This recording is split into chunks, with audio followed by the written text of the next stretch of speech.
Welcome to Reach Out, the program that highlights the amazing work carried out by local nonprofits, the wonderful people who lead these organizations, and the committed volunteers who give of themselves but wind up receiving even more.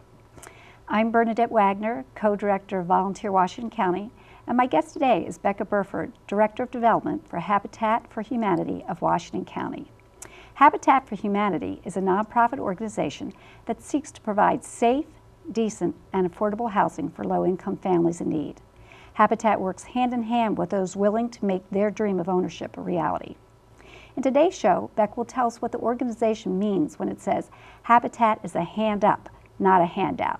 She also tells about some of the remarkable volunteers who work with Habitat, important upcoming events, and ways you can get involved even if you don't want to swing a hammer.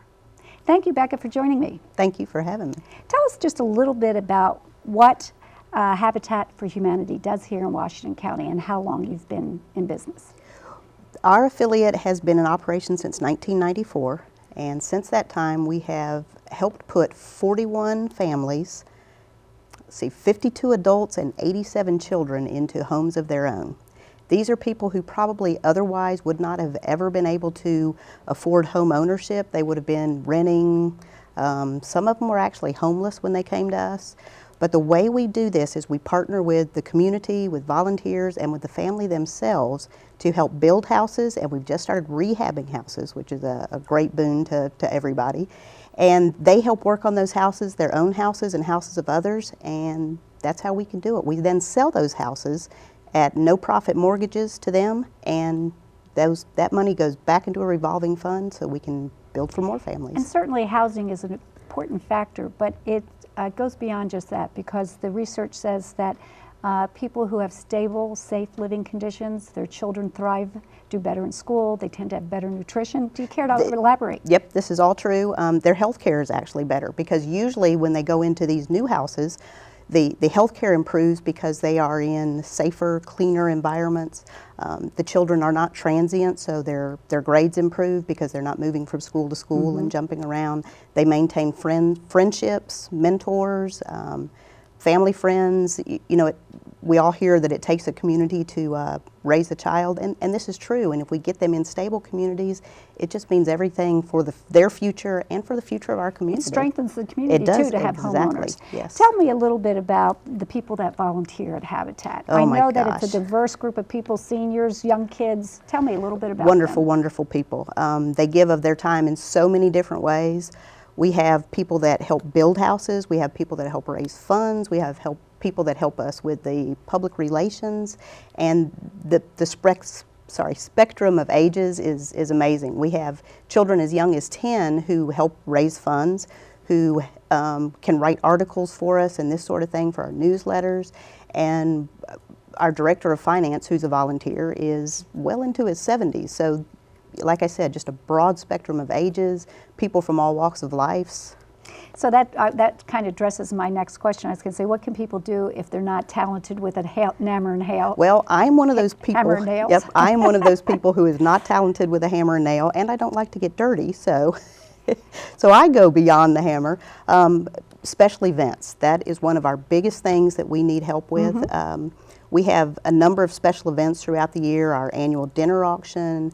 We have a half marathon and 5K run. And that's coming up? In September 15th, as a matter of fact. So if people are thinking about doing that, they should start training? They should. Okay, they should. All right, so September. All right, go ahead. And those events they require, for instance, our dinner auction. It takes about 75 volunteers to pull that off, wow, working pretty much year round. Now the night of is our big volunteer push. We need about 45 that night, but throughout the year, 15, 20 on our committee help us pull all that off. That's terrific. I was interested to hear a little bit about your Women's Build project. Could you talk a little bit about that and maybe how somebody who would be interested in joining that could participate? Yep. We are in the process of revitalizing our Women Build group. We had a huge group for a while, and I think we kind of burned them out, and it kind of went into a hiatus, but we are in the process. We get, I'd say, probably 3 and 4 phone calls a week from women that are interested in this program. This program is not about excluding men, it's about empowering women. We teach women skills that they never thought they could conquer, and they actually go out and build a house. That's not to say they do it all on their own. We do have men that help, thank goodness, because, you know, there's a lot of stuff that we can't do on our own. And typically with a house, we have contractors that come in for some of the electrical and plumbing and things like that. So we can't say that our houses are completely 100% volunteer built, but I'd push that to a good 95%. That's terrific. Tell us a little bit about the Restore. I have recently been around and people say, oh, you need a bathroom counter, you should go to the Restore. I'm like, what is that? And they are exactly right. I tell you what, our Restore is amazing. It's a discounted home improvement store. Everything that we sell in that store has come to us via donation. So 100% of what we do in that store is fundraising for Habitat.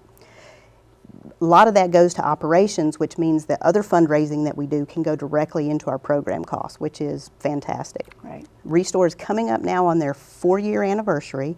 You can get light fixtures like bulbs, hammers, nails, bathroom counters. Where's it located? 100 Charles Street, which is right at the very end of Jonathan Street in the old Coca-Cola building. So I guess I'm going to be hanging out there. I tell you what, their motto is miss a day, miss a deal. So. Oh, okay. That sounds terrific. Is there anything else you wanted to quickly add? If you're looking for something to make you feel better about life and help others feel better about their lives, come out and volunteer with us. Help us build up some houses. That's terrific. I'd like to thank Becca for joining us on today's show, and thank you, our viewing audience, for watching. Habitat considers housing along with food and clothing, education, medical care, and companionship a basic need.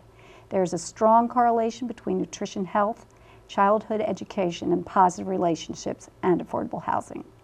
By meeting this need, Habitat for Humanity believes it is positively impacting many aspects of our community. George Bailey in the movie It's a Wonderful Life says to the crotchety old Mr. Potter, "You're right when you say my father was no businessman. Why, he never started this building them alone, I'll never know. But he did help a few people out of your slums, Mr. Potter. And what's wrong with that? Doesn't it make them better citizens? Doesn't it make them better customers? The people you're talking about, they do most of the working and paying and living and dying in this community. Well, is it too much for them to work and pay and live and die in a couple of decent rooms and a bath? My father didn't think so, and neither does Habitat for Humanity."